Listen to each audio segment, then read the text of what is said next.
Hello, all your base Chris here, doing another Amiga video. Quick update on the channel. Feel free to skip this if this bores you to tears, which I'm sure it will. But I apologise for not doing anything for a little while. I've been really busy and I've been a bit unwell. Not your problem, don't worry about it. And you'll notice I've upgraded my my audio setup as well. We're going to be talking about this in another video. But today I'd like to talk about Amiga Forever, the software package you can buy and download, and it promises to give you access to legal versions of Amiga stuff and a pre-compiled Amiga environment. It's all really easy to use and it's built in, and I want to talk about it now. So let's talk about Amiga Forever. So first, in their own words, they describe themselves as a Amiga preservation, emulation and support package published by Cloanto, which allows Amiga software to run on non-Amiga hardware legally and without complex configuration. And these guys have been around a long time. The first version of Amiga Forever came out in 1997, so they should have it fairly well refined by now. Well, let's find out. So we're going to dive down to my desktop now, and oh, lovely. And I'm going to fire up Amiga Forever. So let's talk about Amiga Forever first. Amiga Forever costs €19.99, which is about 17 British pounds and possibly 26 freedom dollars, I think it is, something like that. You buy it, it's a downloadable package, they give you your own license key, and that then entitles you to use it and gives you a license to use the software. So, standard copperplate thing. So how does it work? Well, once you've installed it, you get this little player, and you can say, well, I'd like to use an Amiga 500, please. And all you need to do is click it and then hit play. These are all pre-configured, all set up for you, and it is cute.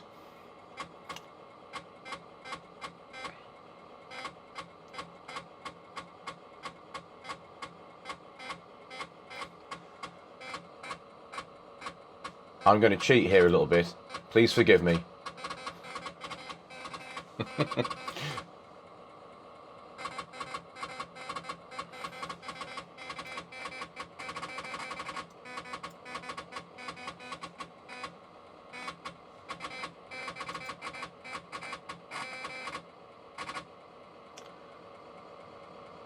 So there we go. We've booted into a emulated Amiga 500 running the original Workbench 1.3 software. And as is traditional, whenever you load up the original Workbench, you have to play with say.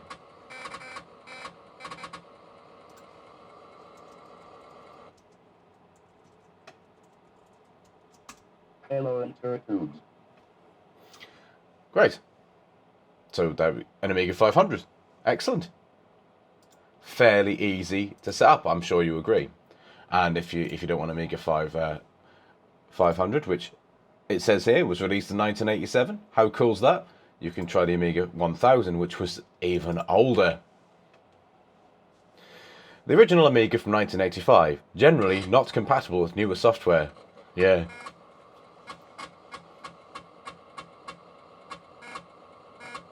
So ladies and gentlemen, Workbench 1.1.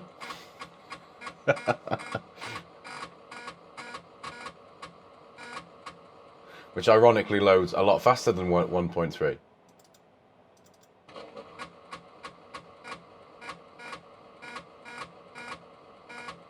Wow.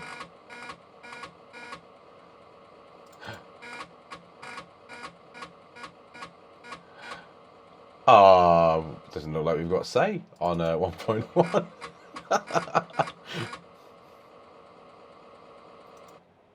See, now we're back to the original Amiga, the granddaddy. Hit stop. No changes are in a pending state. This will ask you if you want to save any changes you've made, which I think is quite nifty. Then you've got the 2000, and then you've got the 3000. The first Amiga positioned as a high-end workstation from 1990. Let's fire up the Amiga 3000. And obviously this one has a hard drive built in. Ooh. Got all this lovely stuff. And unfortunately, as we found out, later revisions of Workbench did away with say.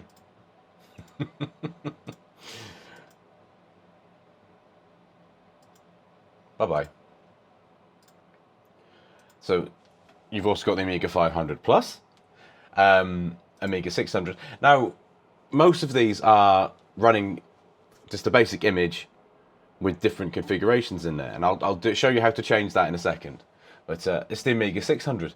Everybody hated the Amiga 600. I had one. That was possibly my favourite Amiga of all time. I love the 1200, but I've got a real soft spot for the 600, as I think that's the Amiga I had the longest. Again, I beg your forgiveness, but I'm going to set the floppy to turbo, just to stop the video becoming far too long. And here we are. Amiga Release 2. 2.0. I was so excited about an Amiga 600 with Workbench 2, honestly. And in my opinion, the best thing about this, you've still got say.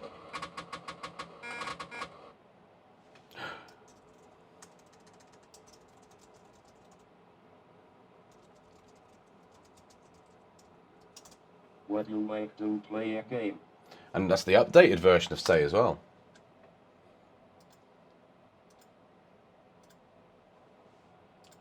Ooh, I know. Let's go for the Amiga 1200.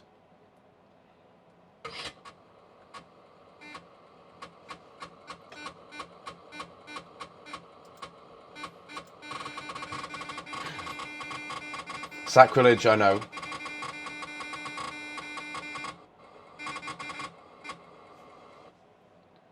Workbench 3.1. This is the one we're most familiar with.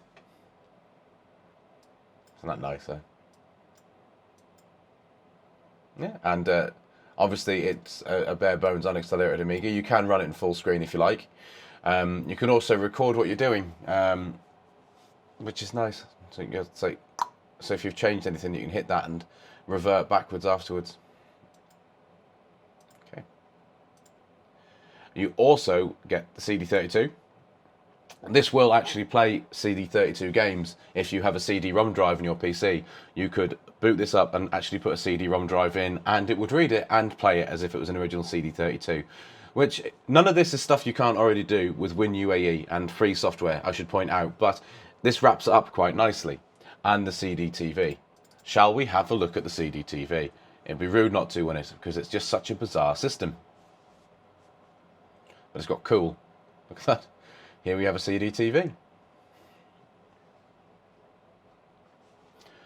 which didn't have mouse support, so get rid of that. Walker prototype is the first Amiga prototype. That's not included. You have to double click on that, which it'll then download the files for you. It's there for historical accuracy and preservation. It's cool, but you know, it's a prototype, so it doesn't do very much. Amiga 4000 if you want a slightly more powerhouse system, but then you've also got these pre-compiled environments. So we've got a Workbench 1.3 environment here, and these boot off hard drive. So they're hard drive images, so obviously you don't have to worry about speeding up the speeding up the disks on it. So you get like a version of 1.3 with extra stuff added. So this is the Workbench 1.3 original disk with the extras disk, and all just installed on this hard drive. That's got say on it, but you know, I think we've done enough. This is something I think is really good. So when I've done the videos of the pre-compiled, pre-made images environment, this is Amiga Forever's own take on this one. And it's actually really quite good. So here we are, dropped into Workbench 3.x.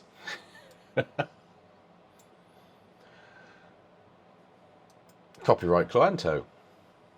And it's a pre-built environment. And what do we have on it? We have some software. Again, all licensed. So that's quite nice. Personal Paint. Picasso 96. So this supports RTG, so you could in theory run this in full HD if you wanted. if you wanted. I'm not going to today, but you can.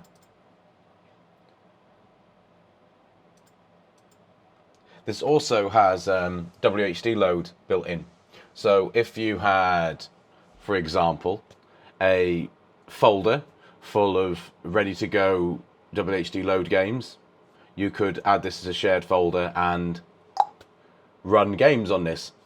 WHD load would work.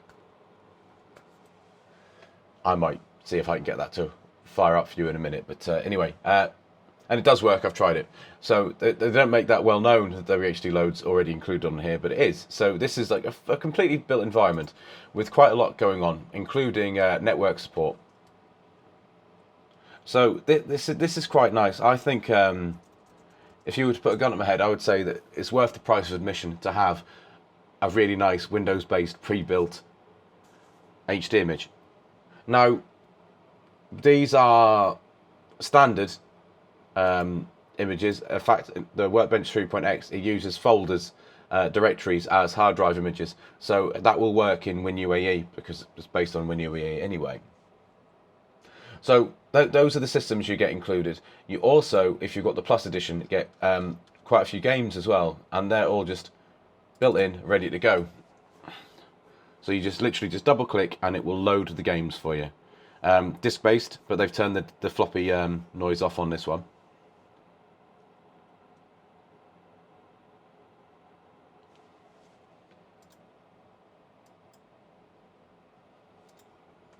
I don't believe I've got... there we go.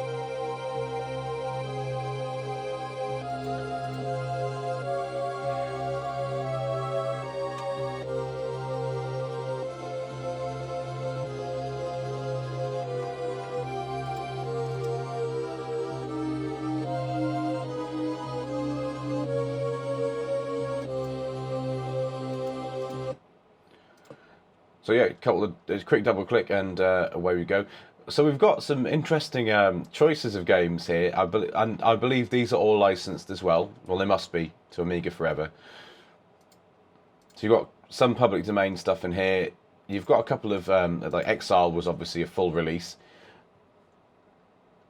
Flight of the Amazon Queen, Kickoffs are in here. Pinball Dreams. Pinball Dreams was added by me, and I'm going to show you this. I actually think this is really quite cool. So as part of this, you get what they call the Rp9 Toolbox. Rp9 it's an emulation package thing. It's designed for it's designed to allow you to basically have a game in... It's just a zip file, but renamed, but it has other stuff embedded. So what you do is you select the folder. In here we have ADFs, all right? And I've got a Secret Monkey Island. It's got all of the discs in ADF formatted in here. I just select it, and I hit Start Task, and it's collated them all, downloaded some information about them, and if we go down to... we've got the Secret of Monkey Island there. I've done no configuration on this apart from pointing at the directory, and it's configured itself. You can see that it has 4 floppy drives in here because it's a 4-disc game, and they've got the discs, the correct discs in. And it's probably emulating a Amiga 500. What's this? A Cracktro? But I thought this was the legit version of Monkey Island. This must be some kind of mistake. I do not condone this sort of behaviour. Wink. Right, okay. Yeah. It hasn't crashed. It's loading. We've been spoiled. Remember when games used to take 8 minutes to load on a Spectrum? And we thought that was terrible. And then we got disc-based games and this was so much better. And now we have to wait a full, 90 seconds for a game to load? That's abysmal.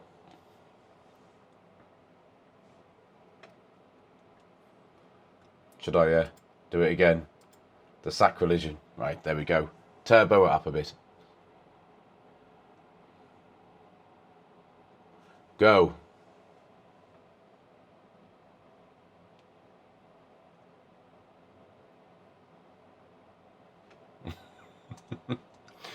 What did you do, Daddy, today? Well, I spent a lot of time looking at a blank screen.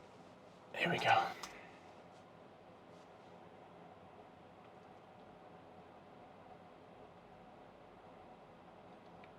Wait for it. Here we go.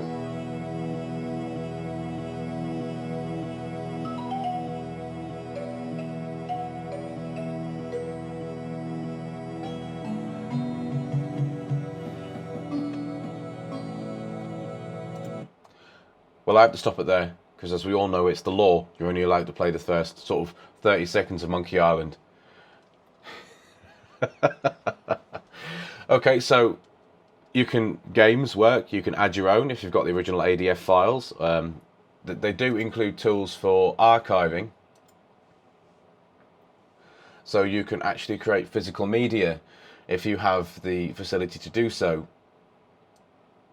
So you can do disk to image, or you can do image to disk. So if you have the capability of writing Amiga disks, you can do that with this. And it's clever stuff. I really have to say it's nice that this is included.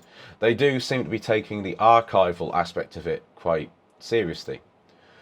You can export system ROM files for use on a classic Amiga system you own, or convert between different ROM file formats. So if you want to output ROMs, you can do that. You can also go the other way. So the idea of this is, if you have an EEPROM programmer and you want to upgrade a real Amiga, you can actually buy the ROM files from Cluanto and flash them to your EEPROM and then use them in a real Amiga. And because that license is there for you to do so, that's what you can do.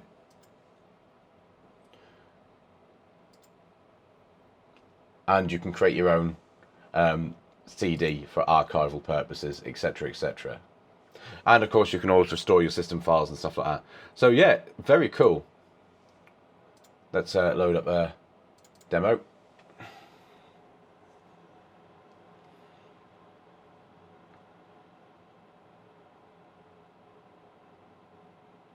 Again, disk based.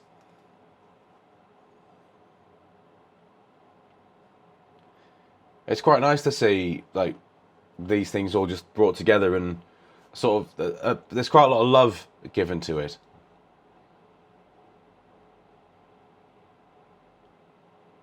It could be cynical, packaging other people's work up, etc. But they must have got permission from the copyright, if they can, for it to access it. Right, so here we go. Let's have some 90s hard house.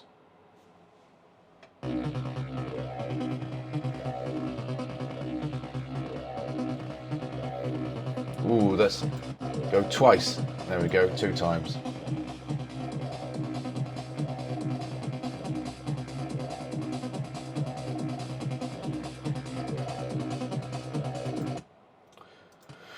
There we go.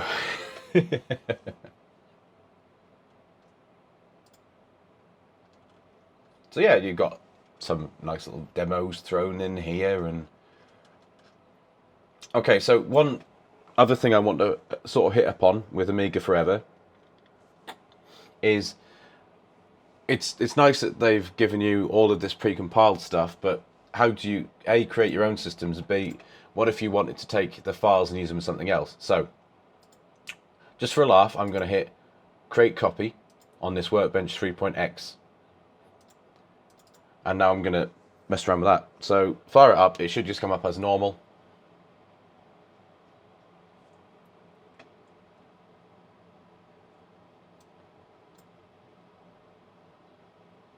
Okay, so yeah, now we're running on a copy of that version of Workbench. If I right click, edit, I could, for example, add extra, so I've gone to the media folder here. I can now see what it's running off. So we've got a built-in system boot disk. We have a shared directory for the software and a built-in shared directory. So like dig in a bit. So this is built in. Look at the configuration, we can see what kind of Amiga it is. You can change all of these however you want. So for the copy of the Amiga Workbench, let's put up to 8 meg. It's saying that, you know, it's something that might be unsupported. It will warn you if you do anything that would affect compatibility, which is a nice thing. So I'm going to double click that, and now we should have an Amiga with more RAM. Upping the CPU is kind of irrelevant when you're talking about an emulated Amiga anyway, because a 68020 running in emulation as fast as possible is about, it's just so much faster than an original 68040. There's not a lot of point worrying about it unless you have a specific need for an 040. So okay, here we are. So we now have more RAM. See? Look at all that RAM.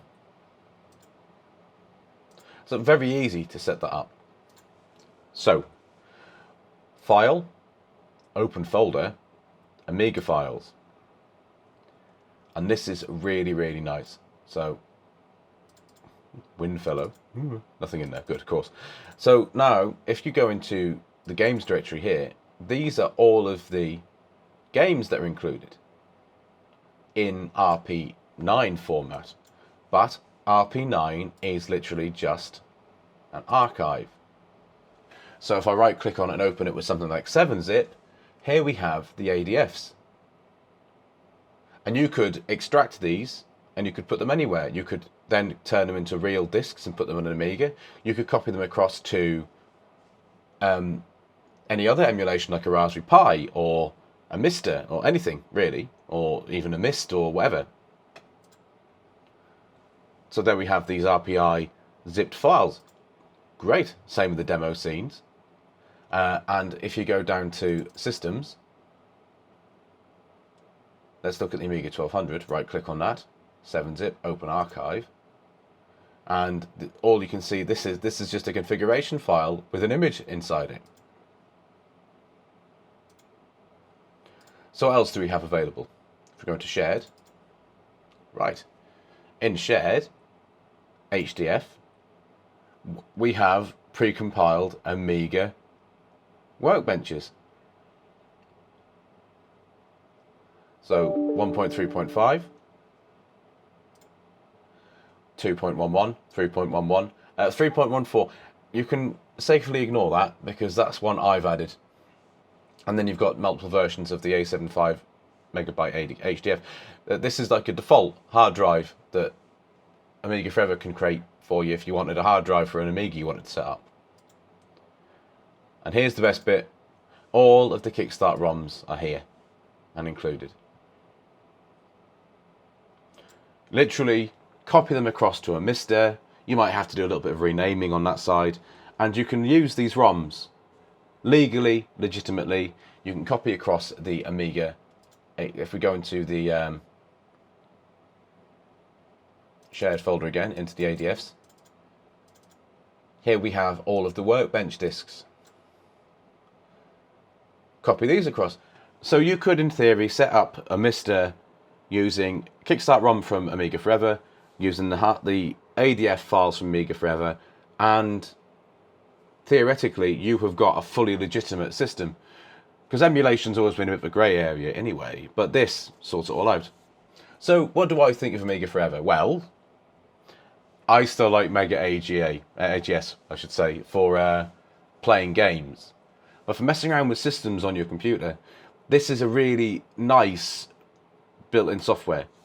I'm not sponsored by Quanto or anything. I paid for this myself because I wanted legitimate versions of the Kickstart files, because let's be fair, we might all have massive collections of stuff, but if you're putting content up for general consumption, it's probably better that you're legitimate, isn't it?